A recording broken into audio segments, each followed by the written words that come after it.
to episode 118 of the Man with a Plan podcast. My name is Grayson Mann. In about 5 to 10 minutes, we're going to be welcoming on Jack Simone, a Celtics beat writer for the Celtics blog. We're going to talk all things about the Hawks and the Celtics series that went surprisingly to 6 games and the NBA playoff landscape as a whole. Before we get started, I wanted to get about a couple quick thoughts on the NFL draft first round. And so whether this is dropping today, which is Friday, or it's dropping tomorrow, it's just going to be my thoughts on the third round, regardless of what happens tonight in the first day 2 of the NFL draft. So first, I want to just not do winners and losers, but kind of give my general thoughts and impressions on what was, I think, one of the craziest drafts we've had in a while. A lot of trades, a lot of moving, a lot of aggression, and a lot of patience. I think last night you saw 2 different teams. You saw different styles. You saw patience and you saw aggression. For, I think, Philadelphia, you saw a mix of both.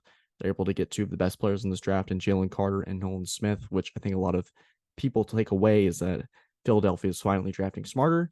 Ever since the Jalen Reagor draft, it's almost like a switch was clicked. And sometimes you need to get kicked in the face to have this realization of, hey, we need to rethink our approach. And since then, they've drafted nothing but they've got Davante Smith, Jalen Hurts. They had Jordan Davis last year. They're turning the drafting process around in the right time and in the right direction, especially a team fresh off of a Super Bowl appearance. They, I think, are the clear consensus winner, if you want to call it that. And I think you saw aggression. Houston, with CJ Stroud and Will Anderson. So there was a lot of floating, a lot of rumors about what was Houston going to do with that number 2 pick. Everyone thought Carolina quarterback, that's a surefire thing. I personally thought Bryce Young was going to be the number 1 overall pick. I was proven right, but yet again, that's low-hanging fruit.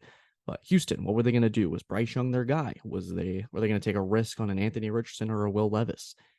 They ended up going with CJ Stroud, the second best quarterback in my eyes in this draft. And I think they made the right choice here to go all in and push all their chips in for these 2 prospects. Because let's just put this out there. And I know that the draft usually is playing on the what if factor. But let's say CJ Stroud and Will Anderson both hit. D'Amico Ryans has a franchise quarterback to work with. And for him on the defensive side, he's got Will Anderson, who in my mind could be the next Von Miller. The way he gets quickly off the ball, I like the way he attacks every single play. He had a rough game against Tennessee and Darnell Wright, but I think overall Houston's got a great player that if both of these players can hit, really start changing the direction of this franchise. This isn't a Houston Texans organization that's doing 1-year rentals on head coaches anymore. They're going all in and using the draft capital that they received from Deshaun Watson to finally go all in on this. So I really like what Houston's doing. I know that it's a mixed bag in terms of media consensus, but for me, I love the aggression. And I think for Houston, that's exactly what you want to do. You want to get your franchise guy. And on the other side of the ball, you want to have these cornerstones and say, hey, these are the players we are going to build around. Now, as for the S2 testing and what CJ Stroud said off the field about I'm not a test taker, I'm a quarterback, you got to just throw that all aside and just look at the tape. I think everyone saw that Georgia game and the way he was able to move outside the pocket, make unbelievable throws. He's one of the more accurate quarterbacks. If it wasn't for Bryce Young, would be the top. So you get a guy in CJ Stroud that if he hits where we think, maybe a little more athletic of a Jared Goff, this is a Houston Texans team that can compete in the AFC South that just got really, really exciting. You have the Jaguars, who are the clear class of this division, Tennessee, who's still floating around, and then you have Anthony Richardson and CJ Stroud added into this division. The AFC South is going to be fun, and with so many moving parts, it's really exciting. And we talk about different styles being on display. New England was patient. They did their typical trade down in the first round, might have angered some people, and still ended up getting their guy. And Christian Gonzalez, one of the better corners in this draft. I think that was huge for New England in terms of you needed to get a guy that in a division with Aaron Rodgers, Josh Allen, Tua, Jalen Waddle, Tyreek Hill, Stephon Diggs, Garrett Wilson. There are so many receivers that you need to have a lockdown corner, shut down one side of the field. Belichick loves working with the secondary, loves working with these kind of players. This is huge for a team that New England, they're playing catch up with everybody else now. They got to make sure they have these players that can stop the Stephon Diggs, stop the Tyreek Hills, stop these big plays, and keep Mac Jones in this new offense that's going to be relearning and retooling with Bill O'Brien. It's going to be a big thing moving forward. So overall, I thought exciting NFL draft. I was surprised Will Levis fell out of the first round, but obviously there's a lot of things to be worked on. So with that, I'm going to close off on some NFL draft thoughts, and we're going to welcome on Jack Simone from the Celtics blog. All right, now we welcome on Jack Simone, writer of the Celtics blog and Heavy on Sports, and the co-host of How About Them C's podcast. you've heard the words from the ECF Game 7. How about them Celtics? It's right there in the intro. They do great stuff. So, Jack, welcome to the show, man. Thanks for taking the time to talk some Celtics in the NBA. Yeah, of course. What Grayson isn't telling you is that I was 15 minutes late because I was not paying attention. So I appreciate him for not being mad because of my tardiness. But yeah, happy to be here. Thanks for having me. Absolutely, man. It's been a really a whirlwind, and I think we can start just off of this because I've been dying to hear just like someone from the inside their thoughts on. I use one word to describe Boston's season from the very beginning, from the Udoka suspension to now. I would use the word chaotic, and I don't know if you would Mm. agree with me. So I just would love it for you to take me through your thoughts of when Udoka gets suspended. This is the guy that led him to the finals. Is the pinnacle of that turnaround, getting these guys to buy in on the new culture. And it felt like out of nowhere, 2 months later, they're having to restart from square one. They're having to get Robert Williams back into the lineup. So for you, how has the season played out? Is it anything like you expected with Missoula or more of the same? Yeah, I think controlled chaos is definitely like the right phrasing for it. When Udoka got suspended, obviously it came as a shock to everybody who followed the Celtics, everybody, I think in general who follows the NBA, no one saw it coming. The way I kind of wrap my head around it is if the Celtics felt it necessary to fire Udoka, then what he did was bad enough to warrant that, right? And so I was pretty set on like if what he did was that like gross or that bad, then it's like you don't want him in the organization anyways. And so honestly, I feel bad for, the women in Houston's organization because that doesn't really sound like a very fair environment to put them in. But as far as Joe Mazzulla, he was in the organization. He came in, I believe, under Brad Stevens, and he was one of the only coaches to stay on the staff when Ime Udoka took over.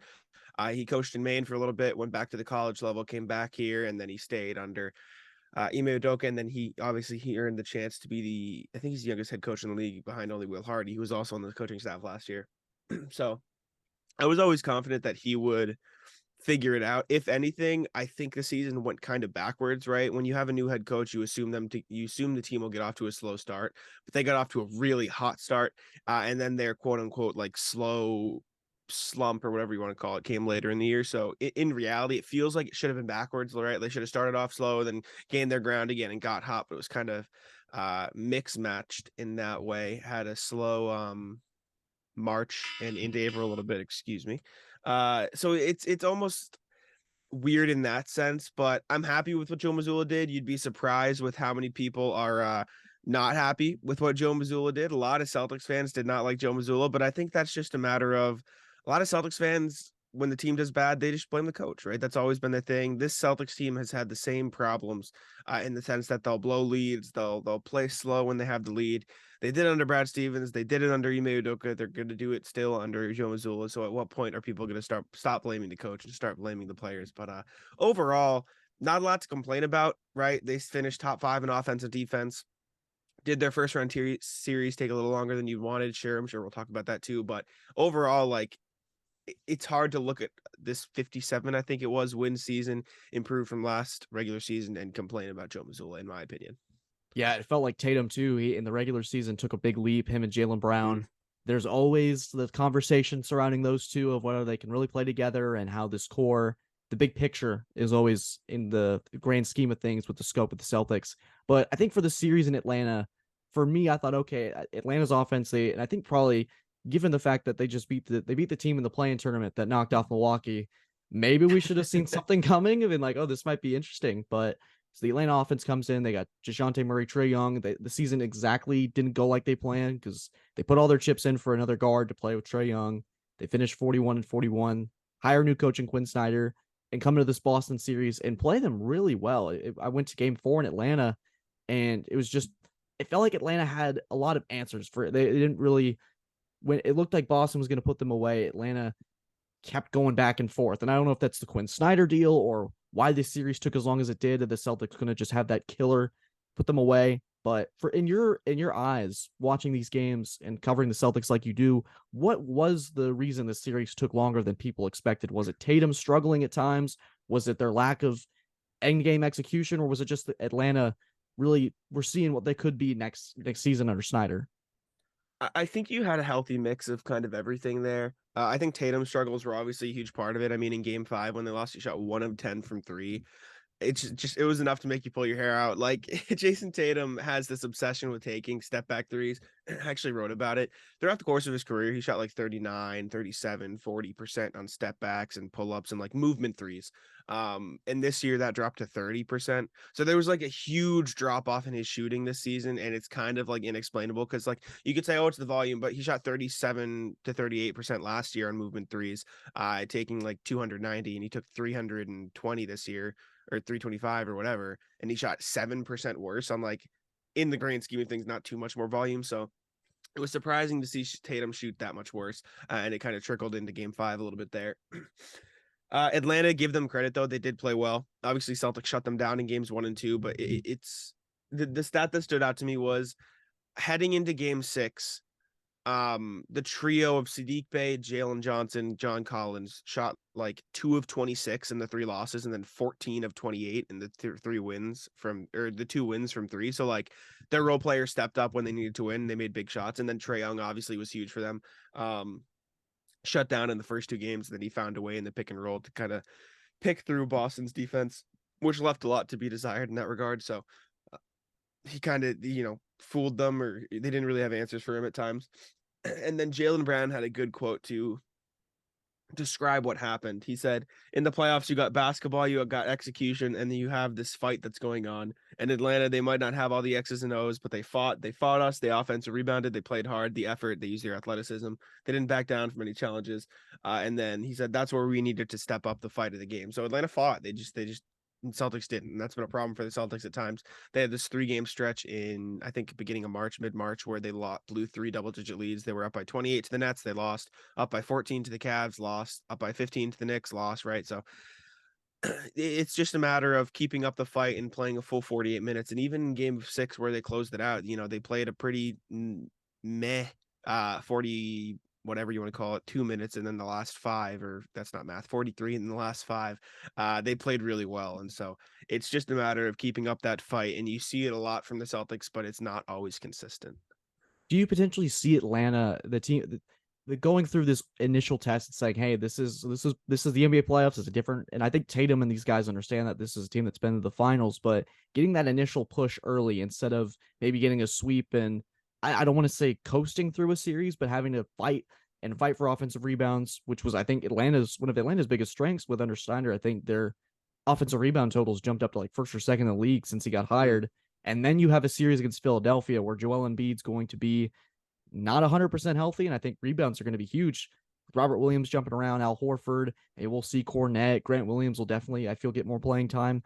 How do you see that aspect where getting those second chance points and getting those boards against a guy like Embiid, how is that going to factor into a series against Philadelphia where it's going to be probably more of a tougher challenge and bigger fight? Yeah, I think the rebounds are always going to be a problem for the Celtics team. And the numbers will tell you they're the best defensive rebounding team in the league this year. The eye test will tell you they're the worst. It's just like all of the second chance points that their opponents get really hurt them. And like you said about Atlanta, like they put a big emphasis on that, but it was really hurting the Celtics. Even in games 1 and 2, they let up like 14 and 19 offensive rebounds, and they still won because the Hawks just couldn't make shots. And so I think there is a chance that if the Sixers win, X amount of games, I think that'll be a big reason why they win those games, or when they win those games, whatever you want to say. As backwards as it sounds, the Celtics play good teams really well. Like they played Philly really, really well historically. I think they went 3-1 against them this season, and the one loss was when they were down Jaylen Brown and Robert Williams, and Embiid decided to put up 52 points in like one of the most ridiculous offensive games I've ever seen in my life. Like he was just not going to miss that game. He was like 12 of 17 from jumpers. It was like, all right, well, if he's going to do that, what are you going to do? That's the shot you want him taking, and he's just going to make it. So sure. But like as backwards as it is, I think the Celtics will come to play against Philly, and they might struggle against Miami or New York, if anything. I do think they would beat either of those teams in a 7-game series because on paper, obviously they should be better. But like Mitchell Robinson, after the series he just had, like he would give them a lot of trouble on the offensive glass. They struggled with the energy of quickly at one point in the game. Miami's always played them tough. Like if there's a time for the Celtics to struggle, I think they might play down to their opponents in the conference finals if they get there. But to be quite honest, I still feel like regardless of what happens against Atlanta, I still feel like the Celtics should I don't want to say breeze by Philly, but I think I would probably pick in 6. Like as good as Philly has been, the Celtics play them really well, and I think seeing a player like Joel Embiid across from them, they might say, "Okay, this is time for us to lock in. This is a real series now." Who do you see as a player that didn't necessarily get all out of shine against Atlanta? Because I think last year against Milwaukee, Grant Williams, game 7, hits 7 or 8 threes, steps up in a big way. Like it wasn't Jason Tatum we'd expect to step. He had game 6, obviously, but there's always a role player or two. Maybe it's Horford in game 4 that drops an unbelievable offensive performance. Who do you see within that Celtics rotation that's not named Jason Tatum or Jaylen Brown to have a really big series against Philly? Maybe take advantage of a matchup or two. Is it Robert Williams? Is it Malcolm Brogdon? Is he going to take advantage? Is it maybe Grant Williams again? He has another conference semifinals outburst. Who in your mind is there a matchup that you're really looking forward to? I think Grant Williams could have a big role. He was sneakily good in that game 6, and he was also really good in their game 3 loss. He like went 4 for 4 from 3. He shot 5 of 6 from 3 in the series. It was kind of baffling he didn't get more playing time. I think he could have a big impact, but I really think that that three-headed snake at the guard rotation is what's going to be the most key for the Celtics. Or excuse me, actually, let me phrase. I think they'll be the most key in the sense that their two-way play is huge, but I think Al Horford is going to be the reason the Celtics win the series. Now that I think about it again, he was really huge in those Philly games. You can tell he has a little bit of spite left in him from his Philly year. Like he didn't really love it there. They didn't really love him. There's at least a little bit of anger left in there, and so I think he comes out. I think he guards Embiid really well. Him, Robert Williams with the help defense, Marcus Smart help defense. Grant Williams can guard him face up as well. Like but Horford's obviously going to take on that assignment. I think he guards Embiid well. I think the whole team does. I think he nails some threes. I think Horford's going to go into this Philly series like, okay, the last time he played Philly, excuse me, as a part of the Celtics, I believe was, oh man, was it the year I think they beat him 4-1, I think in Yes. 2017-18, and then he left and then he came back obviously last season they didn't play Philly. And so I think he's going to see Philly in a playoff series and be like, "Okay, it's time to turn up again." Al Horford, you don't really want to piss him off because you've seen the famous Exactly. clip with Giannis where he's just like, okay, okay. And then just, I He was, said I'm that like, last night. He yeah. said it last night. There was a Hawks fan talking trash to him, and after the game, he goes, "Some people you can talk trash to, but you talk trash to me, and it's probably not good for you." Oh my goodness. The Love old Al. the old sage. He if you get him Yes. going, he's gonna attack. Uh-huh. Exactly. So I think one of the most shocking things in this playoff series so far, I think as a whole, we've had a really great. Just usually the first round is hit or miss for some of these series. You get a sweep here or Mhm. there, you get a 4-1, but we've had upsets, we've had close series, we've got Golden State, Sacramento battling it out. LeBron and Dylan Brooks are beefing in the Western Conference. You have Denver who got a small fight from the Timberwolves, and then we get the Russell Westbrook crazy game 1 win in Phoenix. And on the East side, I think the biggest takeaway is Miami. Jimmy Butler drops Yeah. 56 points and then he takes them to overtime in game 5 and completes an unbelievable upset that's going to completely shake up the Eastern Conference with Milwaukee, who I viewed as Boston's biggest threat to reach the finals once again. Do you see this as if they can't get back to the NBA finals, given that Miami's pretty much handed them home court on a silver platter? Do you view that season potentially as a failure or as a missed opportunity? Or do you say, hey, this is just a Miami team that's caught fire at the right time, or a Knicks team, or even Philadelphia that gets the best of Boston? Do you see this as they're maybe looking 2 years down the road going, oh man, Miami took out Milwaukee. They had home court and they couldn't get back to the finals, and the East is getting better. Do you see this as Boston's biggest opportunity without the use of hindsight going at least for right now going, man, this is their biggest chance, even given last year? Mm. Oh, 1,000,000%, 100%. I mean, the way we talked about it on our podcast was the red carpet is rolled out for the Celtics right now, right? Like you took care of Atlanta. We were saying it before they took care of Atlanta. We were saying it when Milwaukee was up like 2-1, 3-1, and like, oh, if this really happens, Celtics really need to take care of business. You know, Joel Embiid's looking hurt too. Like you got to not give him a ton of rest. And so the red carpet really is rolled out for them. Like, and Embiid's not 100%. And regardless, even if he was, you played Philly really well. They're probably the toughest task you have. Eastern Conference Finals, right? I'm not going to sit here and say the Heat or the Knicks would be an easy series, but it's easier than you thought Giannis and Milwaukee would be. There's also a danger to that where like you can't play down to the competition. You still have to turn up in the conference finals. So, but I talked about that regardless. Like Celtics got to play up. And then even the West, like heading into the playoffs, the way I thought it was like, okay, like that Eastern Conference Finals between Celtics Bucks that's going to be the finals, right? Because I just don't think anybody in the West can compete with those two teams. I just thought they were far and away the best teams in the league. Like you look at every team around the league, you're going to find flaws, right? Obviously, with Milwaukee, if you want to say it was the coaching, maybe we go with the coaching. If you want to go with the Celtics, it's the rebounding and the occasional lapse in effort. And if you look out west, like as much as you can pick those things for the top two teams in the East, you can pick out a lot of flaws with a lot of these teams in the West. Like, can Denver defend for a full 48 minutes with a team with a lot of weapons, right? Can the Suns' depth, pick up the stars when they have to get some rest, right? And maybe you'll just play Kevin Durant 48 minutes, but like that depth is very questionable. And the Celtics have a lot of good defenders, right? Golden State, can they win enough on the road, right? They just beat the Kings, but can their depth keep up with what they want to do? You look at the Lakers, right? Can they produce enough offense on a night-to-night basis? Their defense has been great, but like, what happens when Anthony Davis goes quiet? Like, there's a lot of questions with all these top teams. The Grizzlies, right? Like, they're losing to this Lakers squad. Is Ja going to be healthy the whole time? Can they produce enough? Like, there's a lot of questions with any potential team that can come out of the West. And like, I really thought the Bucks Celtics was going to be effectively the finals, and so now with the Bucks out, you also have to think, okay, maybe anything can happen, but at the same time, like on paper, the Celtics should be the overwhelming favorite to win, and a lot of all Bostonians are going to be very upset if they don't do it. Yeah, I was up there a couple weeks ago, and you could just feel the excitement in the air. It was the Mm. Celtics Hawks, and they were playing their backups, but still, the energy is unlike anything I've ever seen for Game Mm. 82 in the regular season, where if the Celtics lost by 50, it wouldn't really matter. They were out there just as champagne was starting and people were cheering. It was an interesting scenario there. So yeah, I view it the same way. Is this opportunity for Boston, and like I like the analogy, the red carpet. All they got to Mhm. do is go take some pictures in front of the media and get to the finals, because I think that you talk about them playing down to their competition. There was a clip that I think of Tatum or Brown, and I think the way Miami played them last year might be like, hey, this is a team that can give you hell for 48 minutes if you're not careful. And I think they got that treatment with New York as well. I could see it being 6 games for both of those, but if you get past Philadelphia, my confidence would be pretty high for seeing who they would get out of the East. But as out of the West, do you have a current pick right now for who could potentially represent Oh the Western man, Conference, or is it really just wide open? the West is an enigma, man. I have no idea what's going to happen. My pick at the start of the playoffs was Denver. I still think I'd probably lean Denver.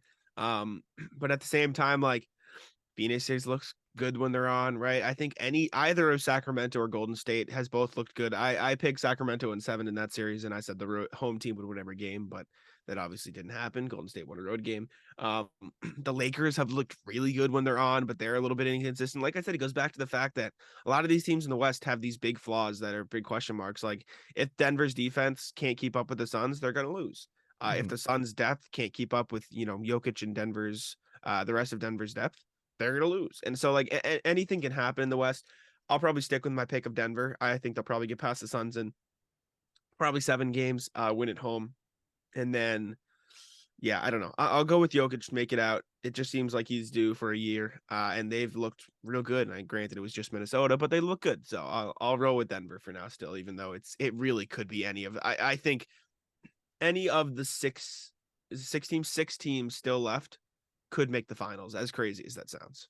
All right, Jack, we're going to put you on the spot to wrap things up. We're going to do some second round predictions. So we're Mm, going to give the who's going to win and why. So I think we're going to start with let's assume, so both the Golden State Warriors and the Lakers are up 3-2. I think it's safe hmm to assume they're both probably going to close it out tonight Okay. and face off in the second round. So if that's the case, now if this is airing hopefully in about an hour from now when I can get this all edited, but so Lakers Warriors, if that is the second round matchup, who do you have and why? Oh man, that's tough. I oh wow, that's really hard now that you put me on the spot. That's crazy. 6-7.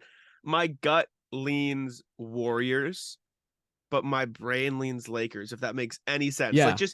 just I think the Lakers are probably like, they're better defensively. LeBron can carry you in a playoff series. Their role players have really stepped up for them. Rui Hachimura, Austin Reeves, D'Angelo Russell, like they've looked really good. And they've got the defense to back it up. but I just can't bet against Steph Curry, especially as a Celtics person who watched them dismantle Boston in the finals last year. So I would probably lean the Warriors, even though before the playoffs started, I had them losing in the first round. I'd probably pick them.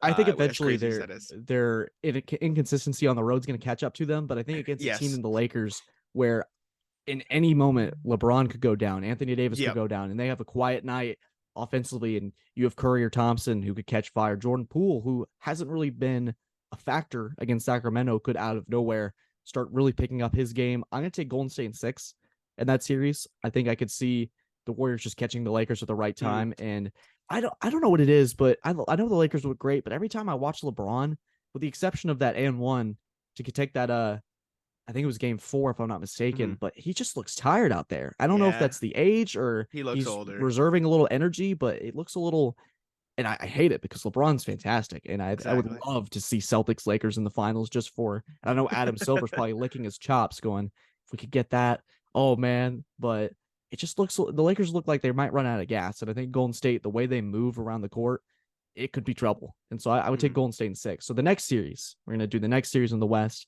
is Phoenix and the Denver Nuggets. I know you just said you had Denver, but you said 7 if I'm not mistaken. Yeah, it's gonna be close. It's gonna be real close. The Suns looked good enough to close out the Clippers, but like that Clippers team was fighting even without Kawhi and Russ. Like they were giving them some trouble, and so I think when you put them in a series against Jamal Murray's look solid, Michael Porter Jr. is doing some things right. Like you got Aaron Gordon for the defense. I assume they'll put Gordon on Kevin Durant, and I assume they'll put KCP on Booker. Like they look good. They look good if they can target Chris Paul on offense and they can go to Jokic out of the post. Like DeAndre Ayton's gonna have to play real good, and he can, and he has before. But I just think that Nuggets offense and with the defense they played against Minnesota, again, I don't know how sustainable it is, especially against 3 elite offensive players. But I would probably lean Denver in 7 still. They've just shown you more throughout the course of the season.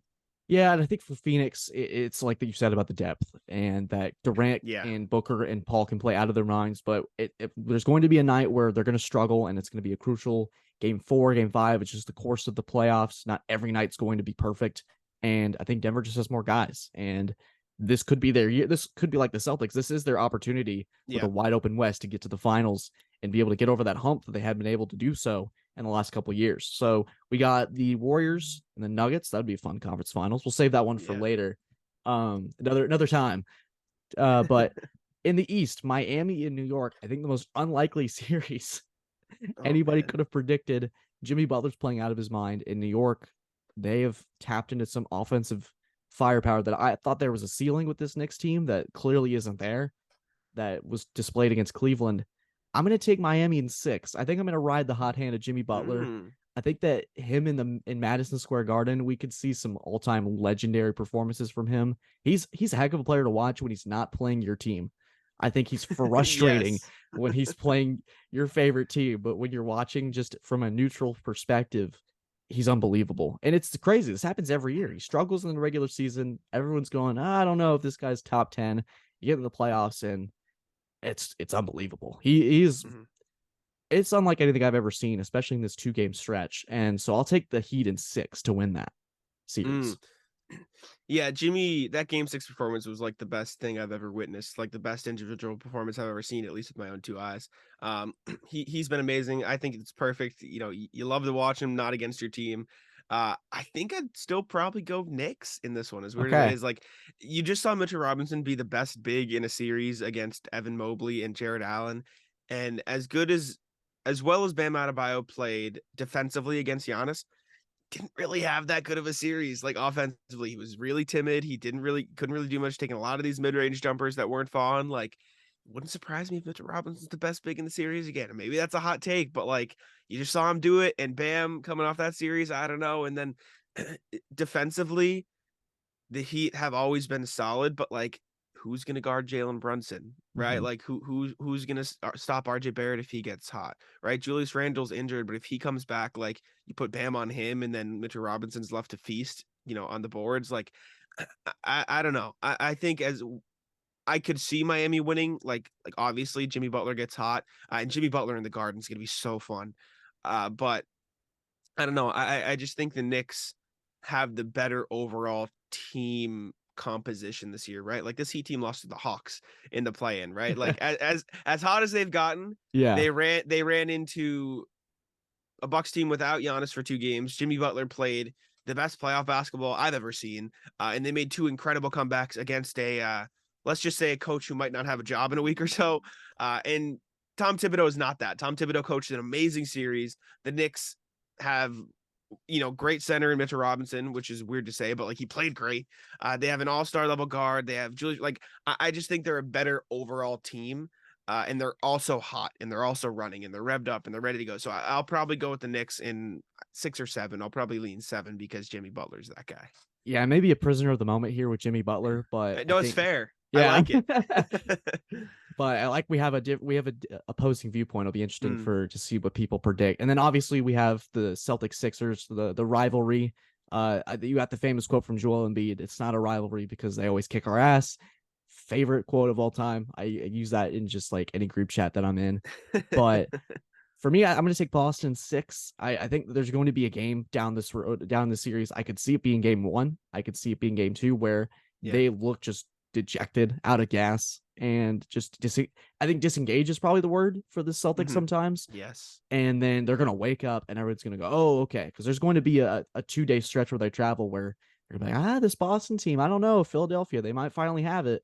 And something's going to flip. I think maybe it's a Missoula trying to get Robert Williams more time against Joel Embiid. Maybe it's Grant Williams. Somebody's going to step up. And I think Boston's just going to be too much for Philadelphia. And I know Harden stepped up his play. I just don't trust him in the playoffs, especially against a better team. It's going to be, I think, them a shell shock going from a shell of a Brooklyn Nets team to a Celtics team that can compete for a championship. This could be, like you said, this could be the new finals for the East. I think that if whoever wins this series is probably going to be representing the East in the NBA Finals. Yeah, I think I'd go Celtics in 6 as well. I think what you said about them being like looking dejected for a game is true. It's what happened in game 5 and most of game 6 against Atlanta. And then the final 5 minutes of game 6, you're like, oh, there's the Celtics team that's probably the favorites to make the finals and win it. So I think they'll probably take them down. They played Philly really well. Like you said, not really a rivalry when the Sixers have won like 2 games in the past 5 years. Like they've absolutely dominated them. They swept them the last time they saw them in the playoffs. They 4-1'd them the time before that, both with Joel Embiid. Ben Simmons was hurt in one of them, but at this point we've learned that might not be as important. So it's just everything the Celtics have shows that they should beat this Sixers team. I think they're like minus 330 favorites right now. Like they're pretty heavily favored in this series. Yeah. And so everything you see, it should lead you to, okay, the Celtics are probably going to win this. And I just, like you said, I don't trust Joel Embiid in the playoffs James Harden and Joel Embiid. Before that 52-point performance, every time he's played the Celtics, he's played great for 3 quarters and then gotten tired in the 4th. And I'm not going to say that that's impossible this time around, especially with them hurt. So I think Celtics in 6 is what I'll roll with. Yeah, absolutely. So guys, these are our predictions for the second round. We're going to probably hold off the conference finals for another time just because there's so many moving parts. I don't want to get ahead of myself too much, but that'll do it for today's episode of the Man with the Plan podcast. Some first round draft thoughts of the NFL draft, and Jack Simone bringing us some excellent insight on the Boston Celtics and the NBA landscape as a whole. Hope you guys enjoyed. I'll link his Twitter down in the description so you guys can go follow him, show him some love. Great writers, some great stories. And overall, guys, thank you so much for listening. Let's get to 19,000 listeners across all platforms. The summer's going to be awesome, guys. I got one more week. Let's get it. Guys, have a great day. Take care.